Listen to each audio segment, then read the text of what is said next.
لقد كفر الذين قالوا إن الله هو المسيح ابن مريم قل فمن يملك من الله شيئا إن أراد أن يهلك المسيح ابن مريم وأمه ومن في الأرض جميعا ولله ملك السماوات والأرض وما بينهما يخلق ما يشاء والله على كل شيء قدير وقالت اليهود والنصارى نحن أبناء الله وأحباؤه قل فلم يعذبكم بذنوبكم بل أنتم بشر ممن خلق يغفر لمن يشاء ويعذب من يشاء ولله ملك السماوات والأرض وما بينهما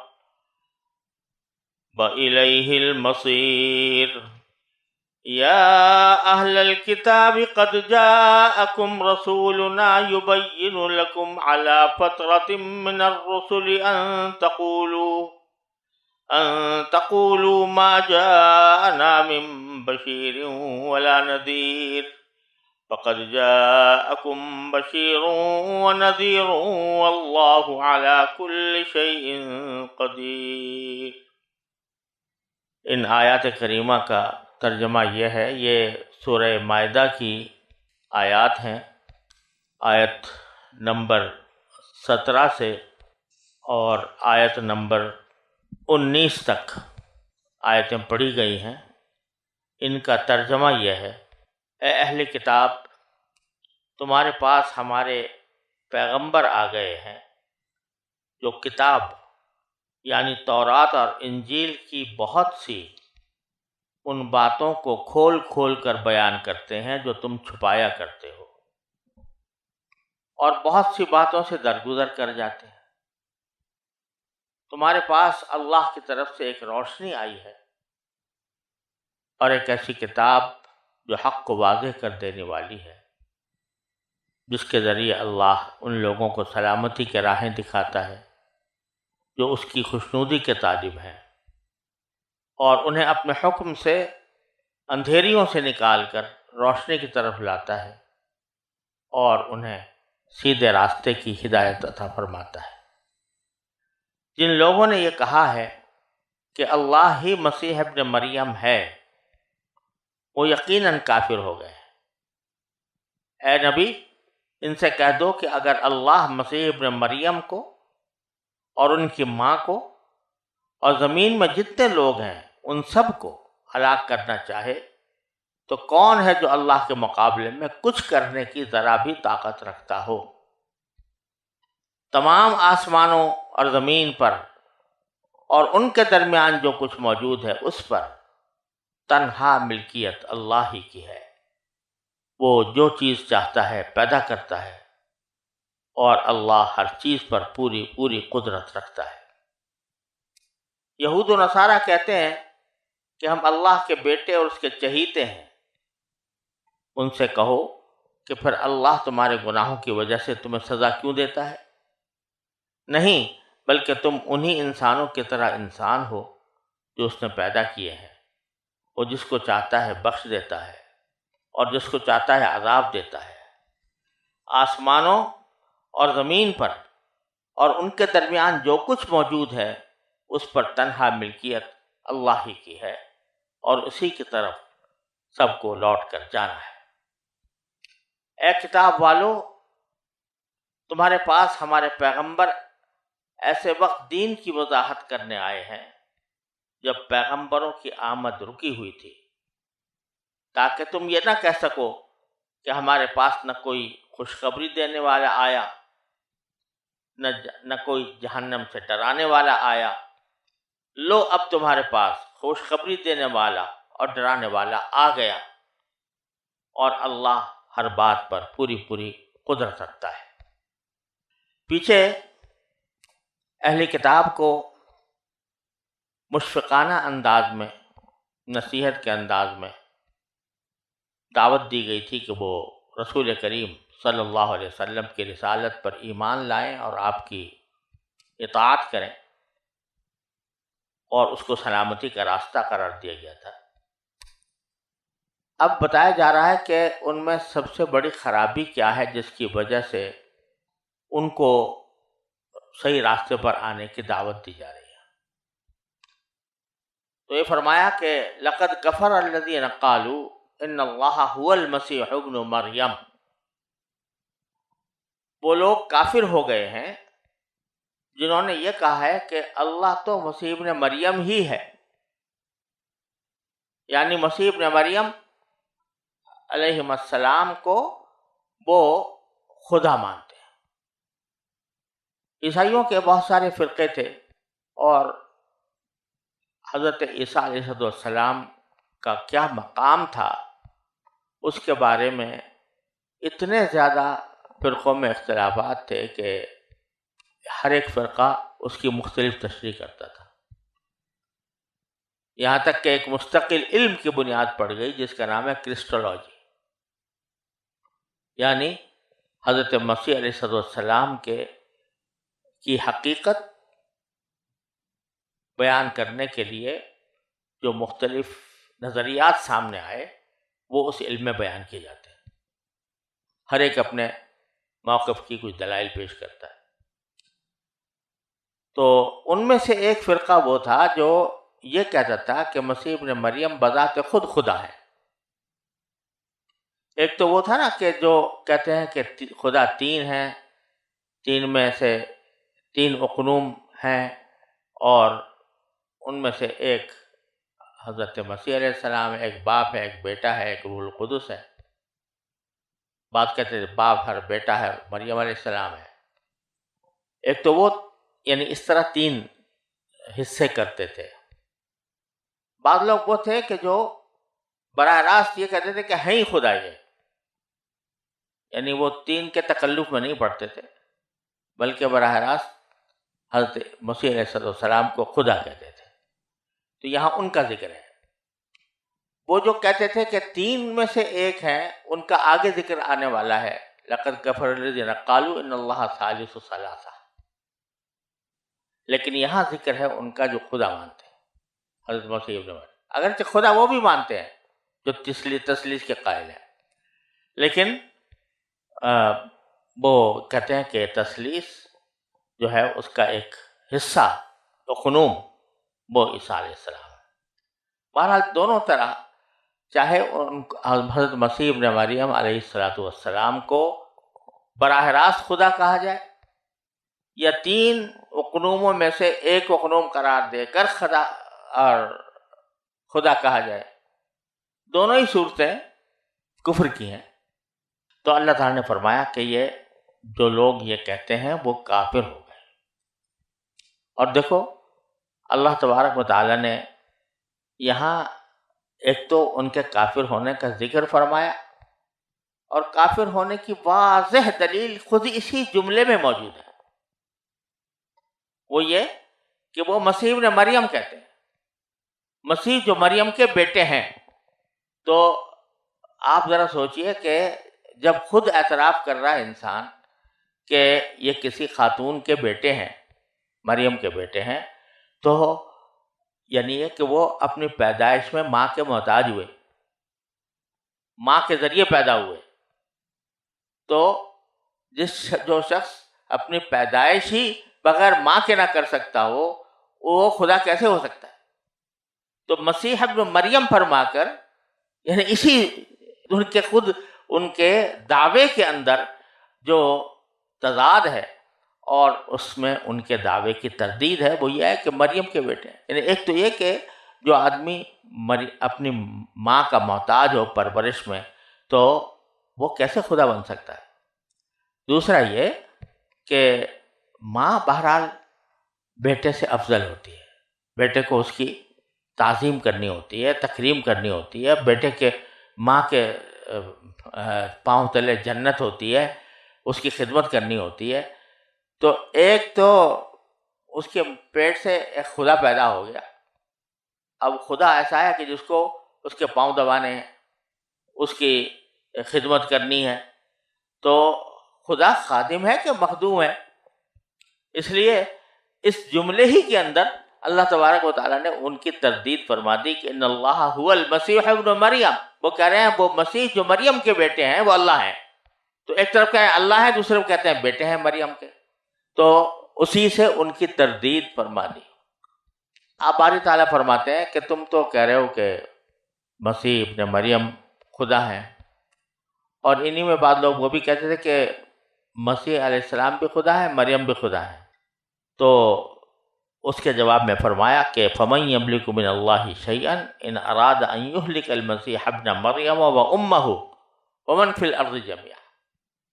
اگر یہ خدا ہیں تو یہ بتاؤ کہ اللہ تبارک و تعالیٰ کو کون روکنے والا ہے کہ اگر وہ مسیح ابن مریم کو یا ان کی والدہ کو یا ان کے علاوہ زمین میں جتنے لوگ ہیں ان سب کو ہلاک کرنا چاہے، تو کون ہے جو اللہ کے مقابلے میں کچھ کرنے کی ذرا بھی طاقت رکھتا ہو؟ اگر یہ خدا ہوتے تو پھر کیسے اللہ تعالیٰ ان کو ہلاک کر سکتا تھا؟ تو پہلی بات تو ہے کہ مریم علیہ السلام تو جس وقت یہ آیت نازل ہو رہی ہے وہ تو وفات پا ہی چکی تھی. اگر وہ خدا ہوتی تو کیسے ان کی وفات ہوتی؟ اور مسیح ابن مریم علیہ السلام جو ہے وہ اگرچہ اس وقت ان کو وفات نہیں ہوئی، وہ آسمان پر ہیں، لیکن ایک وقت آئے گا کہ وہ بھی وفات پائیں گے. تو اگر وہ خدا ہوتے تو پھر وفات کیسے ہوتی؟ اور جب خدا کی والدہ کا انتقال ہو گیا تو خدا کا انتقال ہونے میں کیا تعجب ہو سکتا ہے؟ اللہ تبارک و تعالیٰ ان کو بھی کسی وقت وفات عطا فرمائیں گے. اور وجہ اس کی یہ ہے کہ للہ مالک السماوات والارض وما بینہما، آسمانوں اور زمین کی جتنی سلطنت ہے وہ سب اللہ ہی کی ہے. تو وہ حضرت مسیح کو بھی وفات دے گا اور حضرت مریم کو وفات دے چکا. یخلق ما یشاء، وہ جو چاہتا ہے پیدا کرتا ہے. تو حضرت مسیح علیہ السلام کو پیدا کیا تھا، اور ان کو اس لیے پیدا کیا تھا تاکہ وہ اللہ کے رسول بن کر آئیں اور لوگوں کو ہدایت کا راستہ دکھائیں، اور ایسا ہی انہوں نے کیا. اور انجیل ان کے اوپر نازل کی گئی.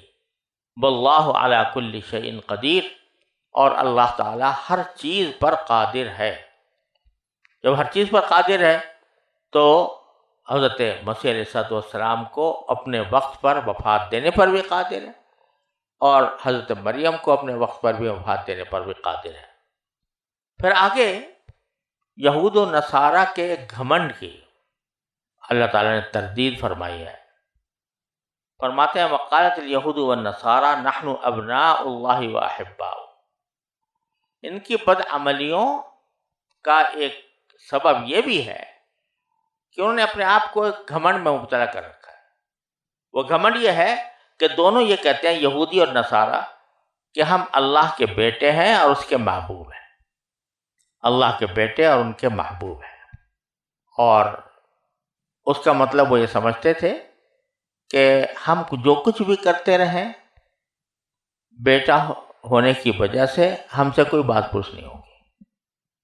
ہم چونکہ اللہ کے محبوب ہیں لہذا اللہ تبارک و تعالی ہمیں کوئی خاص سزا نہیں دے گا. اور یہ دھوکہ ان کو اصل میں لگا اس طرح کہ عبرانی زبان میں جو اللہ تعالیٰ کی کتابیں نازل ہوئیں، تورات، زبور وغیرہ، ان کا ایک اسلوب تھا کہ وہ جب کسی کو شفقت کے ساتھ مخاطب کرنا ہو تو اس کو یہ کہتے بیٹا، اے بیٹو.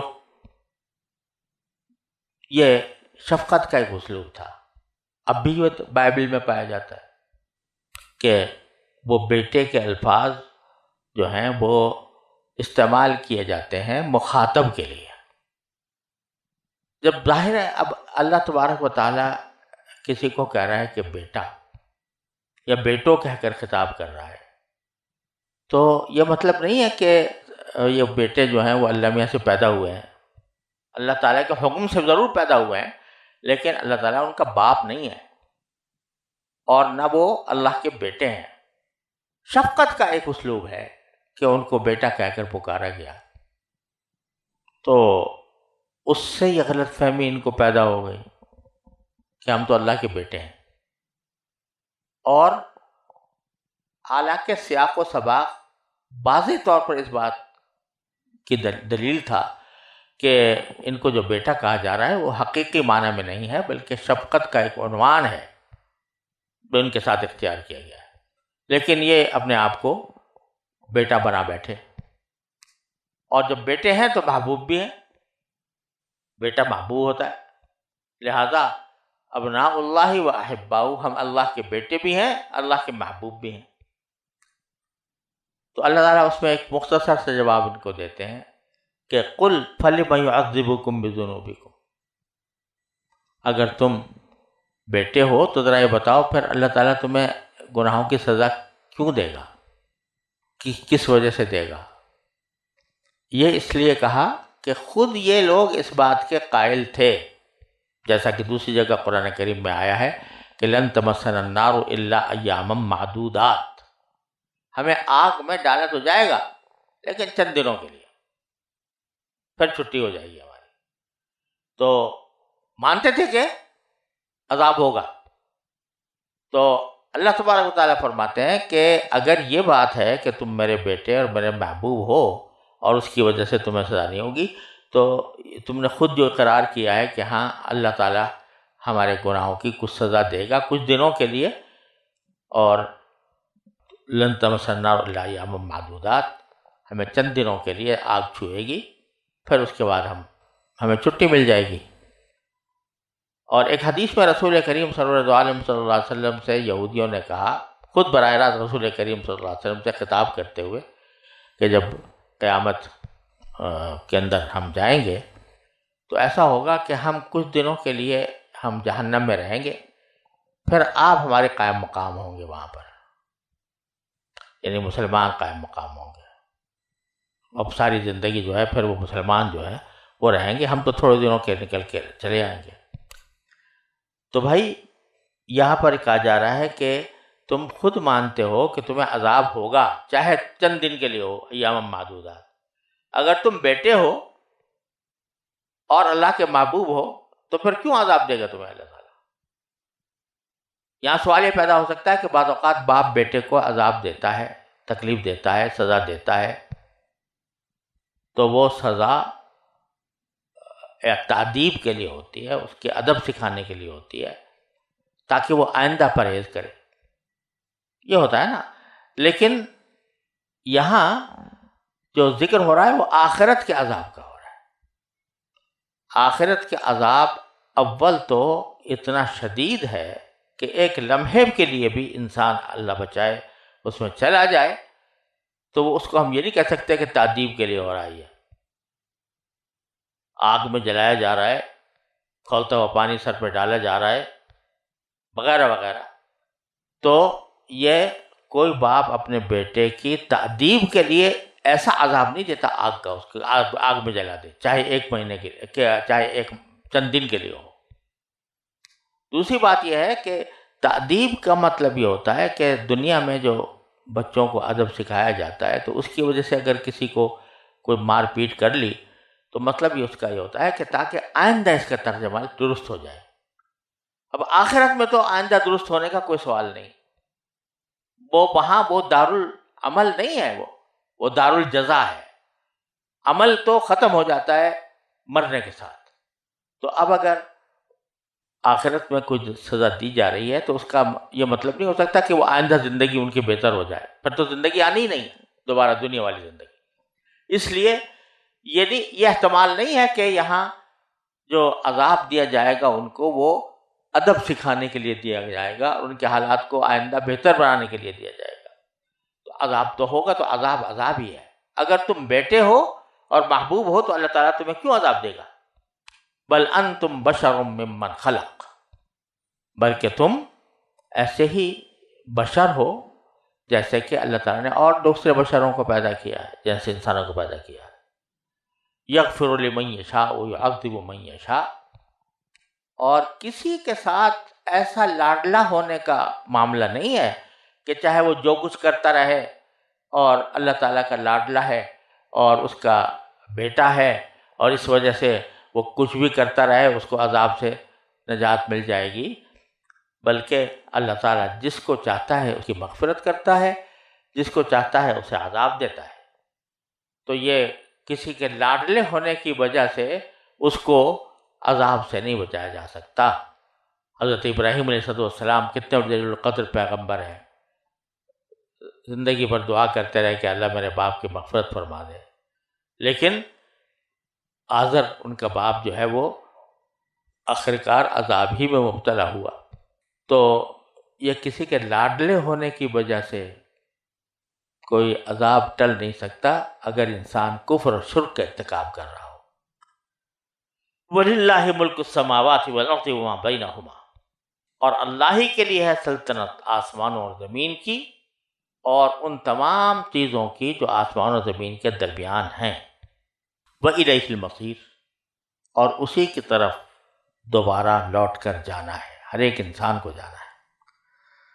یہاں قرآن کریم نے ابھی 3 سطروں پہلے بھی کہا تھا وَلِلَّهِ مُلْكُ السَّمَاوَاتِ وَالْأَرْضِ، کہ اللہ ہی کے لیے سلطنت آسمان اور زمین کی، اور یہاں پھر دوبارہ فرمایا ہے کہ اللہ ہی کے لیے ایسا آسمان اور زمین کی سلطنت۔ ایک تو یہ تاکید بھی ہے پہلے بات کی، دوسرا یہ ہے کہ پہلے یہ فرمایا تھا کہ جس کو چاہتا ہے پیدا کرتا ہے، اس کے لیے فرمایا تھا کہ اس کی زمین و آسمان کی سلطنت اسی کی ہے، جس کو چاہے پیدا کر دے، جس طرح چاہے پیدا کر دے۔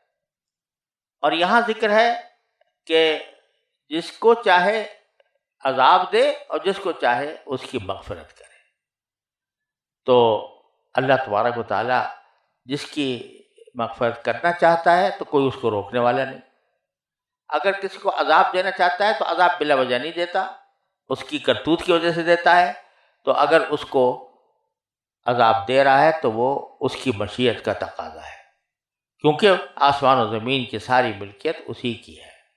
جب آسمان کے زمین کی ساری چیزیں اسی کی ملکیت ہیں تو جیسے ایک مالک کو اپنی ملکیت پر پورا تصرف کرنے کا حق حاصل ہوتا ہے، اسی طرح اللہ تبارک و تعالیٰ کو اپنی مخلوق پر پورا تصرف کرنے کا حق حاصل ہے۔ پھر آگے دوبارہ اللہ تبارک و تعالیٰ پھر شفقت اور نرمی کے ساتھ دوبارہ دعوت دیتے ہیں کہ یا اہل الکتاب قد جاءکم رسولنا، اہل کتاب تمہارے پاس ہمارے رسول آ گئے ہیں۔ وہ کیسے رسول ہے کہ یبین لکم علی فترۃ من الرسول، جو تمہارے سامنے حقائق کو واضح کر رہے ہیں۔ ایسے وقت توحید کے بے شک مکلف تھے، کیونکہ توحید ایسی چیز ہے کہ اس کے سمجھنے کے لیے کسی رسول کے آنے کی ضرورت نہیں ہے، بلکہ انسان کی فطرت کا تقاضا ہے کہ وہ اللہ کو ایک سمجھے۔ تو جو لوگ اللہ کو ایک مانتے تھے وہ باقی احکام کے مکلف نہیں تھے، یعنی اگر فرض کرو انہوں نے شراب پی تو پی، اس کے اوپر کوئی مواخذہ نہیں ہوگا، الیاذ باللہ کوئی اور گناہ کا کام کیا تو کر لیا، اس پر کوئی مواخذہ نہیں ہوگا۔ کیوں؟ اس لیے کہ نبی آیا ہی نہیں تھا جس نے کہ ان کو ان احکام کی تعلیم دی ہوتی۔ البتہ توحید چونکہ ایسی چیز ہے کہ اس کے لیے رسول کے آنے کی ضرورت نہیں ہے، انسان اپنی عقل سے اس کو سمجھنا چاہیے، اس واسطے اس پر مواخذہ ہوگا۔ بہرحال یہ زمانہ ایسا تھا کہ انبیاء کرام نہیں آ رہے تھے، تو رسول کریم صلی اللہ علیہ وسلم کو اس وقت بھیجا علی فترۃ من الرسل، یعنی رسولوں کے انقطاع کے زمانے میں، جبکہ ان کی آمد رکی ہوئی تھی۔ یہ ایک احسان بتلایا کہ دیکھو ایک زمانہ ایسا گزرا ہے کہ کوئی پیغمبر کی ہدایت موجود نہیں تھی لوگوں کے پاس، ہم نے ایسے وقت میں تمہارے پاس یہ رسول بھیجے۔ اور پھر میں آگے فرما دیا کتنے پیار سے کہ ان تقولوا ما جاءنا من بشیر ولا نذیر، کہ کہیں تم یہ نہ کہو کہ ہمارے پاس تو کوئی بشیر یعنی خوشخبری دینے والا نہیں آیا تھا جنت کی، نہ کوئی نذیر آیا تھا جو ہمیں دوزخ سے ڈرائے، تو کہیں تم یہ نہ کہہ دو، اور تو تمہاری اس حجت کو ختم کرنے کے لیے ہم نے رسول بھیجے ہیں۔ یہ اتنے پیار سے بات کی جا رہی ہے جیسے کہ ماں باپ بچے کو کہتے ہیں کہ دیکھو بھائی تمہیں سمجھ، کبھی ایسا نہ ہو تم اس بعد میں یہ کہو کہ ہم نے تمہیں سمجھایا نہیں تھا۔ تو ان تقولوا ما جاءنا من بشیر ولا نذیر فقد جاءکم بشیر و نذیر، لو آ گیا تمہارے پاس، بشیر بھی آ گیا، نذیر بھی آ گیا۔ بشیر کے معنی خوشخبری دینے والا، یعنی جنت کی خوشخبری دینے والا، اور نذیر کے معنی ڈرانے والا، آگاہ کرنے والا، یعنی تمہیں جہنم کی عذاب سے ڈرا کر اس سے آگاہ کرنے والا آ گیا۔